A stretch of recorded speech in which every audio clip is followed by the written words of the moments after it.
Wedding Talk with Mindy and Carol, your insider guide to trends, tips, and stress free planning.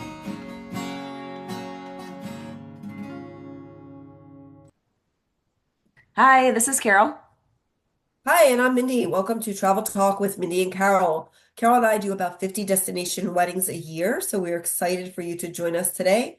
And today we are going to talk about why it is so important that your guests book inside your room block. Yes. So, kind of when we go through weddings, it all varies, of course, as how many people you're going to have as well. But, majority of the weddings are going to have at least 10 or more rooms, and that would be considered a room block in our line of work.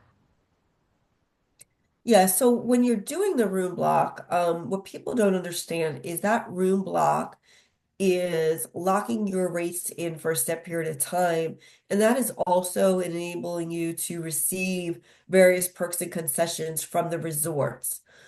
But what people don't realize that with some of the resorts in the contracts, for the wedding, when you're reserving your wedding date, there is specific language in there to protect you as the couple, ensuring that all your guests book with inside that room block. If not, there will be additional fees. And we get questions like this all the time, but they can find it like, maybe on Expedia or someplace else, or they have points, and why should they have to pay to come to my wedding? And this is how I explain it to people all the time. Think of it as, well, number one, your wedding's a private event, but think of it as you're going to a convention for your line of work, okay? Can you go and book that hotel on your own? Absolutely. But that doesn't give you access into the events that are taking place in that convention, okay? So if you kind of sneak in, you're trespassing, and that's illegal. And so resorts and many more are starting to do this. They are adding into the wedding contract that you're signing that anyone that books outside the room block will be charged a fee per event. So if you're doing a welcome party, that's an event. Your ceremony is an event. Your cocktail hours are an event. Your reception is an event. And Mhm. then you got to say, who's paying this? Are you going to pay this as the bride and groom? Or are you going to pass those fees on to your, guests? Yes, So, that one rogue guest, that one rogue guest. yeah, yeah. And that one row guest could be costing you thousands and thousands of dollars in concessions that you may lose. And I'm going to tell you right now, if that happens, you're going to know who that guest is. And all weekend long, you're going to be looking at them, be like, you know what? You just cost me all this money. Yeah. And it puts a very sour taste in the bride and groom because it also puts them in a really bad place. I mean, it puts them, I mean, it puts them in a dilemma that they have to make that decision that, I'm gonna have to charge you or I gotta pay for it. And Exactly. and that's not right as a guest to do that. I think the biggest thing as couples, and I know Mindy and I both, when we have our conversations with our couples, is we really stress to them that they need to have a conversation with their guests and let their guests Absolutely. know that, it's very, very important. Even if you find the room $3 less somewhere or you have points, you're coming to my wedding and this is an invite only. And invite only means is this is how you got to follow the procedures. Yeah, yeah, and it is important. And I always have that conversation like with my clients too, is, you know, how aggressive do you want me to be? Like, I have no issue reaching out to that guest and saying, hey, we really need you to kind of rethink this or send an email. Sorry, because a lot of times they don't know No. that it's Yeah. wrong. So unless we kind of bring it to their attention, they don't know. Yeah. Um, I had a guest just recently in this last wedding that I had. The mother of the groom reached out and said, did such and such get a hold of you because, my daughter-in-law says she doesn't see the name listed on the list. And I looked and I said, I've never heard from this person. And she said, she's booked. And I'm like, she didn't book with us. I've never had a yeah, response from her. I've never had an email. There's a procedure that they all need to know. And it's very clear, but a lot of times I don't know if it's confusion or they just think they're getting a better deal somewhere else. Right. And you got to also understand, like when Carol and I send our paperwork over, we're downloading it through our system that only has the people that booked within their room block. Okay. We're not going to know about Aunt Sally that did something else. And nor can I add Aunt Sally to my paperwork because she's not my client. No. So then you Or have yeah, to make sure you're communicating with that resort wedding team to say, hey, we have some extra people that was not on that list because the last thing you want is the day of the wedding that you don't have enough chairs set up. yeah. There's nothing more embarrassing for you as the couple than not being prepared with the right guest list. Yes. So I mean, there's so many factors that go in, and I mean, the guests try to be with their, I mean, they try to tell their guests, the couples are always like, you need to do this, you need to do this. I mean, just like you have and I have, I'll get a guest that says, I have a bunch of points. What's the benefit of booking through you versus booking through my points? And I blatantly say it's a benefit to the people that you're going to the wedding for. It's not a benefit to me. It's a benefit to the couple because Right. they're not paying any extra fees for you to attend all their events. They know that you're coming to the wedding. You're on the rooming list. And honestly, apples to apples, it'll be the same. And most of the time they're like, "Oh, okay." They just don't know. Yeah. Yeah. So, once I think we start to talk to the people about it, they kind of understand. Now, not everybody, but that's when you as a couple have to decide, hey, I have four events, it's $400 for them to attend. Most likely there's two people in the room. That's $800. That's a lot of money to be paying for these people. Plus, you're losing concessions because of them. Yes. And it also makes it more difficult for the wedding planner itself on property. It's not just for us and for the couple. It makes things Yeah, a bit more difficult for the wedding planner because she's trying to track down who those people are, where they are they an off-property guest, are they really on the resort? Because we don't have any kind of information on, right. and we don't even Right. They're know just who an they are. individual reservation in that resort's booking system. They're not associated with the group whatsoever. There's no way to link them or anything. And also, if you have guests that are booking, say, on like Expedia or something like that, they also have to read that fine print because there's little words in there that says, if the resort is overbooked, we have the right to move you to another property. Has it happened? Absolutely. Yes. It has happened. Yes. I mean, and that, And then you yeah. have no choice because you've agreed to those terms and conditions. And now you're going to have to get a wedding pass. Well, yeah, and then you're also typically happens when that happens is then they're calling the bride, and now the bride is stressing out and she's reaching out to us to ask if there's anything we can do. We don't even know this person typically exists. And Yeah, and we're supposed to help them now get on the property for the wedding and also get them a room.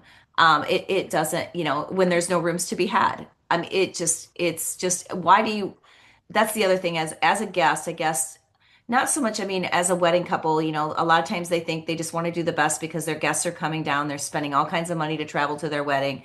They're trying to be very, very, very nice and cohesive to your guests. But ultimately, when it comes down to it, it's your wedding. And these guests have to realize they do have to give you some respect in regards to what your right. terms are. And that's one big thing that we see over and over, and I know Mindy does too, on a constant basis. Yeah. I actually have a conversation with my couples. So sorry, people. I came back from Aruba with this cough. Yep. Um, that I asked them on the wedding website and on that booking page, do you want me to put verbiage on there that all guests must be booked in the room block to attend? And 99% of the time, they're like, yes. And I will make it in bold so it sticks out, Hmm. you know? So That's all we can do. I mean, it's all we can yeah, do. But, we do address those issues when they come up because it really does hurt the couple. yes. I mean, it's even come to some resorts that we know of one of them that if they're not listed in the room block, they're not, they can't even be in the wedding. That the one resort that we use in the Dominican, they're getting that way. That's just like there's the passes are so high that you wouldn't want to do anything with that. Yeah, yeah. And more and more resorts are adding this verbiage into your wedding contract. So, depending on the resort that you're looking at, you may want to make sure you're reading that fine print so you're aware of it. Because I've also had couples, and I see this all the time in the Facebook groups. Well, the resort has a lot of nerve to be charging me for these guests that are not booked into. Well, honey, you signed the contract. Yep. You knew it was there. You chose not to read it. Yeah. They're not going to make an exception for you. No. Because if they make an exception for you, they're making an exception for everybody else. And these rules are in place for your protection. Yes. So I think I mean, that's a big thing. And, I guess it's a different format when you're doing a group versus just people showing up and going on vacation. And I think that's always the hard part about it. They can't understand that, well, I'm going to an all-inclusive resort. Why would I have to book with the group? And, those are just, I mean, a lot of that's just basically, like I said, verbiage for one. People need to read. They need to know what we're getting into, and really, respect the couple. You're going as their guest to their wedding. Right. It wouldn't be like if you had a local wedding, and they ask that the guests all stay at one resort, which most of them do because the reception and everything is there, and then you book somewhere else and expect transportation to pick you up and take you to and from the wedding. It's the same thing. Yeah. Yeah, absolutely. And a lot of times, you think, oh, how's the resort going to know? You have different color wristbands. you Mm. know, f- the resort knows everything. The different colors of wristbands at the resorts tell those staff members so much information. Yes, and it's just like I said, it comes down to, you know, just a misunderstanding to begin with that they're not reading their contract or they're Yeah, not working with their travel advisor or their wedding specialist to understand exactly what they're signing up for, what the rules are. I mean, that's what both Mindy and I are here for, that we go through those things and explain from the very get-go. You shouldn't have any questions at all once you've read through everything and we've answered everything before you sign. yeah, yeah. And another thing, let's talk about like external wedding day passes, because you also have to keep in mind too, those are not guaranteed. If someone's staying at another resort, that you'll be able to get a wedding pass for them, because you also have to have a certain percentage of your guests staying on property. And yeah, and at that resort pass, they don't realize that they don't get to show up at the resort at 7 o'clock in the morning and stay till 2 o'clock the next morning. Your resort wedding day pass typically means you get to show up an hour before the wedding. You get to attend all the events, and when the events are completed, you're asked to leave.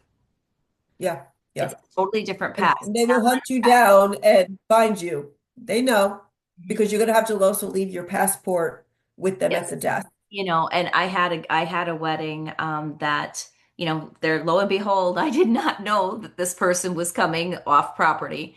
And um, the wedding was over, and after they came home, the girl that had invited her that was staying on the property was angry because she had to buy another pass to stay after the wedding.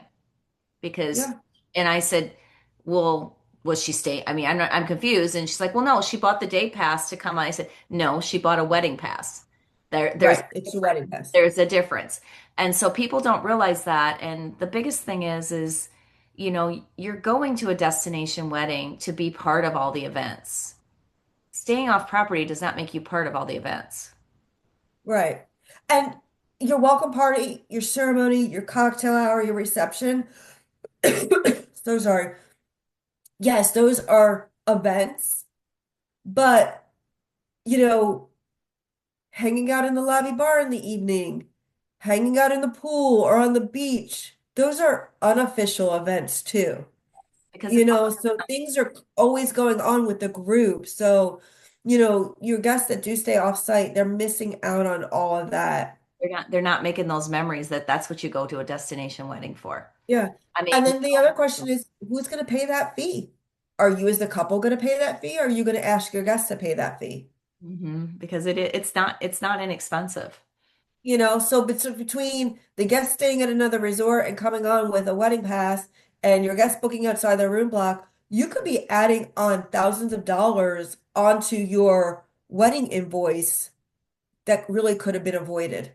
Yes. And then on top of that, besides adding onto your wedding invoice, those three people could have put your comps over that could have given you at least another $1,000 or $2,000 back in cash after travel that you didn't get to take advantage of because of that. Yeah, yeah. Yeah. So, It, you it know, really puts the bride and groom, in my opinion, puts them in a really bad place. The guests yeah, sometimes do that, and sometimes it's not even just the guests. I mean, I've had a parent do it to their guests, to their kids, yeah, and it happens. I mean, I think it's just because of the not the misinformation. They don't understand the whole concept yeah, behind it.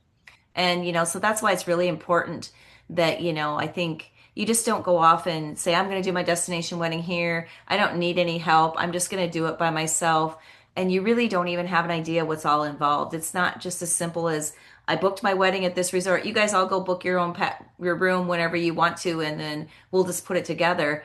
It doesn't work that rules. Yeah, there's lots of rules.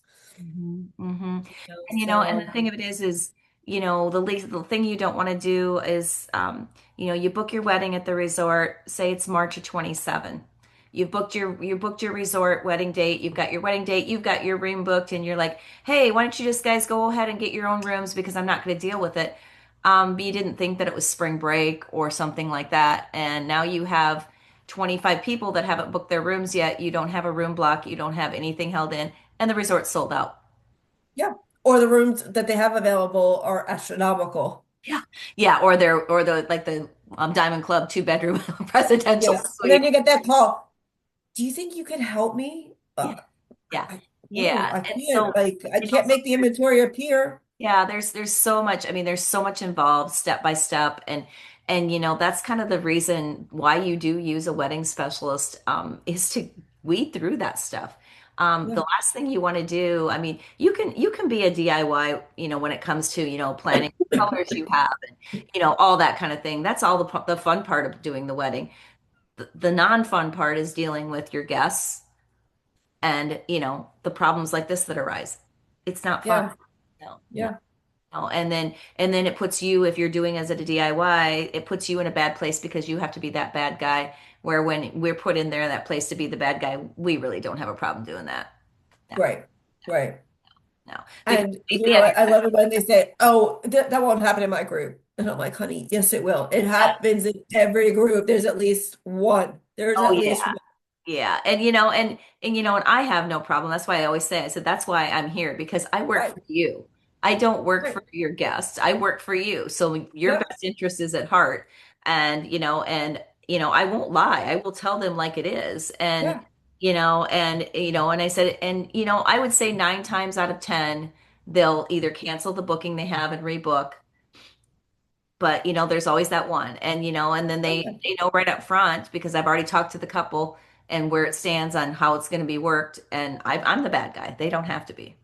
exactly. I have no issues being the bad guy if it means helping my couple. Yep, that's exactly right. That's exactly right. And that's one of the things that, and I know you probably have been seeing it too, people think, just planning a wedding, a year in advance at a destination wedding, you're going to get that Friday and Saturday wedding dates, and most of them are getting sold out already. We've been seeing that, tremendously at some of the resorts that only do one wedding a day. Even the other ones we're having tried tough Yeah, time. well, in some of the resorts, the 2028 calendars are open already. I already have one 28 wedding on the book. So, I do I do you too. know, Yeah, I do too. And another one that's been asking, and we just yeah, waiting for some rates, but we've got the wedding locked in. She's already yep, wedding planning. She's getting everything ready to go. It yeah. Especially if you have a certain date and you want a Saturday, there's between only being so many Saturdays in a year, you have certain dates that will fall into blackout dates. They don't do weddings between Christmas and New Year, so you're eliminating a good chunk of dates right away. So, yeah. yeah, you may be able to find 10 a.m. on a Saturday morning, but that's not what you want. That 5 o'clock time slot is going to go fast. That's prime real estate. And the other one is, Easter. Some of them are now stopping Easter time, that Easter Yeah. week. They're not allowing weddings during Easter week. And that's I've seen a few, but this year I've seen more Easter week problems. Just a Yeah, or what you do see, I'm seeing a trend too, is where you might have only had 3 nights in a room block, some of them making it 5 nights in a room block for especially if it's that a period of holiday. time. Yep, if it's a holiday period of time. Yeah. Yeah. So there's a lot of factors. I mean, so when you're thinking about your wedding, if you really want that specific date, you've got to plan ahead. Oh yeah. But if you're flexible, we can usually find something to work Oh within, yeah. but you have to be flexible. Yeah. And a lot of times brides are, but you do get the occasional that, I won't be flexible and, you know, you pick the time, whatever time's available. This is what's Yeah. available. Yeah. Yeah. So, Yeah. and it's there's just like I said, there's so many factors and so many steps involved in doing a destination wedding. I know that there's tons of Facebook groups out there. I know that there's tons of, people that say, I did my wedding this way and I did that this way and everything else. And some of it's a good help, some of it can be some misinformation as well. Yeah. You Yeah. And it doesn't cost you anything to set up a call with Carol and I to just just have a talk to conversation. us. Yeah, have a conversation. Let us know what direction you want to go in. you know the biggest thing is you need to, if you want honest opinions and honest answers, you need to be honest up front as well. Really, what is your true budget? Really, what is Right. your maximum budget? Because you may have this grand wedding and planned, but the property that you're looking at is not even going to come close to your budget. And so that really, you're spending all this time looking at resorts that your guests may not want to pay for, your budget of your Right. wedding may not pay for. So it's really, really important to really, narrow that down before you even, talk to your guests, talk to your parents. What are you going to spend? Yeah.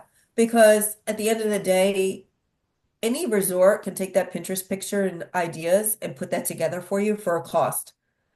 But what really starts to drive your destination wedding is your guest investment. How much are your guests willing to invest to attend your wedding? Mhm. And ask yourself that question. If you were invited to a destination wedding, how much would you spend? You Exactly. know, Because I I mean, know what my number would be. I I mean, am not spending $5,000 to go to your destination wedding for 3 nights with airfare. yeah, Sorry, love you, but I will send you the nicest gift ever. yes, exactly. You have to be Yeah, realistic. exactly. Because honestly, what is your budget may not be some of your friends and guests' budgets. So, Exactly. so you have to keep that in mind, and also, and that's always a tough thing because, I know that you've had it happen as well, Mindy, that, the couple just loves this resort. They're all ready to go with it. They don't care. They know their guests are going to book. Of course, they've never asked their guests, but they know that Right. everyone will come. And then you'll get the wedding date held, they'll pay their deposit, they'll get their group contract, and all of a sudden their guests are like, no, I can't even do that. And then they're Right. like, well, where can we go now? And it's like, so they didn't do their homework. So I think that's Right. really important, is do your homework first before you have that deciding call of where you're going to go. And also, I want to piggyback on that. Don't assume your guests do not want to get a passport. Don't assume you have to look at destinations like Hawaii and Puerto Rico because your guests do not want to get a passport. If your guests want to be there, they will get a passport. Yes, yes. And in all honesty, in today's lifestyle world, everyone should have a passport. Yeah, you never know when you're going to get that call and be like, hey, do you want to go such and such a place? Yeah. Tomorrow. Yes, yes, I can. My passport's good for another 5 years. We're Yeah. going. Yes. It makes more sense. I mean, if you're moving somewhere, anything, a passport is the number one ID that you can use anywhere. Yeah. And, it just makes things easier. Think about when, I mean, I just had a gentleman call me that he wants to go to U.S. Virgin Islands for his wedding, Yeah. but they don't have stars on their licenses, which You they need a can, star. yeah, they need a star. Well, he said, this is a, for instance, why I agree with the passport. He said that he's going to take 3 weeks to get his original birth certificate from the state and the county he was born. Then he has to make an appointment to get his star and his license. If he'd had a passport, all he'd have to do is go to the license bureau with his passport and he'd have a star instantly. Aren't they allowing you to pay some kind of additional fee at the airport? In the United States, there are. I'd be a little concerned about going out of the country. I've got yet to look into that a little bit detailed, but I know one of my family members flew down here and he just put his passport away the day before and he got to the airport and realized he didn't have a star in it and they charged him $40 and that was for round trip. But that was just from, to Florida. But I don't, I worry about, like if you go to Puerto Rico or Virgin Islands, somewhere like that, I don't know. Would it be as easy to get on the plane? I don't know. Well, it's still part of the United Part of the States, United so States, I would think it would. That's something I need to research because I told him, I said, that's up to you. I said, but I said, you might as well get it done. I mean, to be honest, you need yeah. it anyways. But, I said, but you would Here's pay. a funny story. So this was a couple years ago, and I went to the airport and I went to go pull out my driver's license, and it expired. I had no idea. So they're like, and I didn't have a passport with me. And they're like, your driver's license expired. So here I am in the airport, going online to the motor vehicle, renewing my passport. So I had that little piece of paper that I could Oh, your screenshot license, that you can said, screenshot and show them. yeah, But yeah, it's great that you can do that because now right. where I live, you can only renew your license one time online, and then Uh-huh. the next time you have to appear in person. So here's the thing, people. If you're going to take anything away from this podcast, what I want Yes. you to do today is go into your wallet, pull out your driver's license, and see when it expired. And also check your passport to see when it expires. Yes, Because yes, that must be valid at least 6 months yeah. after, travel. I've had that happen too. And literally I had that happen to a family that was going on Christmas and she thought they expired after they got back and they expired before she got back and they had to go to the passport bureau, get an appointment, get their passport and get out. And yeah, I mean it works, but it's also a lot of stress. You do not want to have. Yeah, and if you have to renew your passport online, you can renew it online now.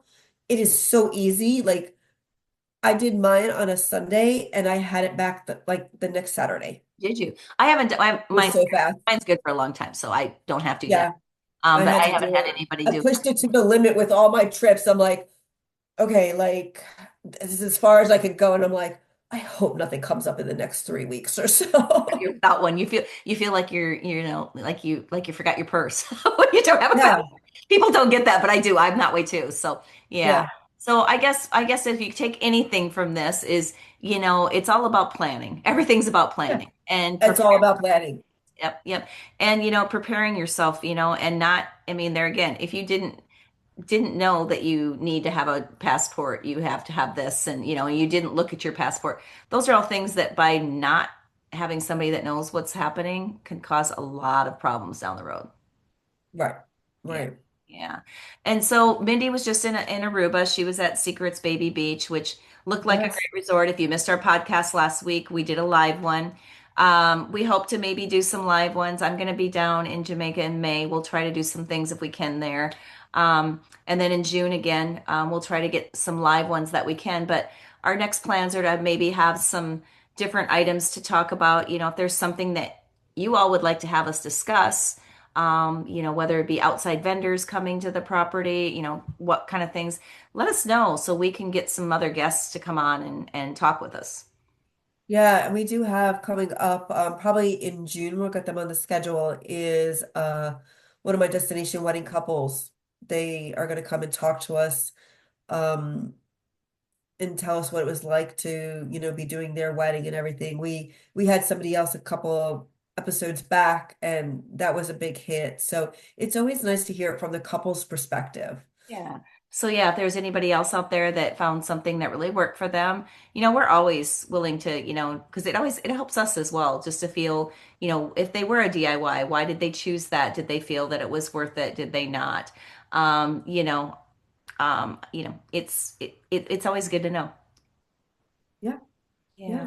Yeah. So thank you for tuning in today. We do appreciate it. And sorry about my voice, but Yeah, you know, happens. It happens. it happened. It's part of the job. I had to be in Aruba. Yeah, I was gonna say it happens. Yeah, and And sometimes you're not even anywhere and you still get it. So, but yeah, yeah, so yeah, make sure that you check out our podcast. And as Mindy knows, we have a website, we have TikTok, we have Facebook. We would love more subscribers. We'd love you to share it so we get more subscribers.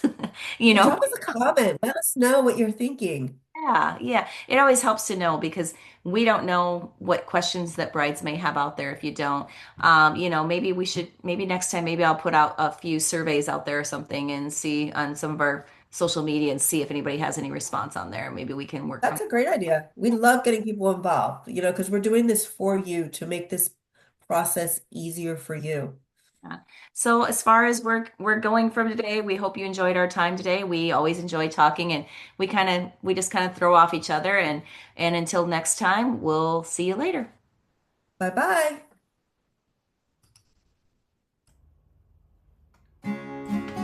Don't forget to subscribe to our channel for more wedding inspiration and tips.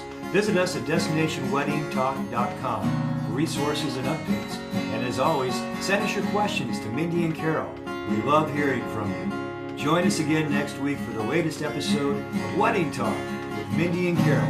Until then, happy planning.